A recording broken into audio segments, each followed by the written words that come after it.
Dadika lafim-baovao hafa tanteraka indray kosa isika nigaingaina tanteraka ny hafanana tamin'ity herinandro ity. Manamafy izany raha teo ny fanazavana izay avy amin'ny sampana-pamantatra ny toetry ny andro izay milaza fa ao anatin'ny vanim-potoana ny lohataona isika amin'izao fotoana izao teo amin'ny fanadihadiana izay nentiny ravaka Randriamanalina.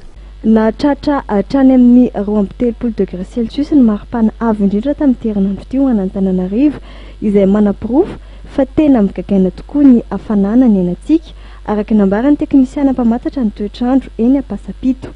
Ao anatin'ny vanim-potoana ny lohataona tanteraka isika izao ary mahazo vanatrany ny hafanana raha tamin'ity androany ity tena nahatratra 3 degré Celsius ny maripana ambony indrindra. Azo antoka ho ny teknisiana mpamantatra ny toetrandro fa hitohy hatrany ny hafanambeto an-drenivohitra amin'ny herinandro ambony.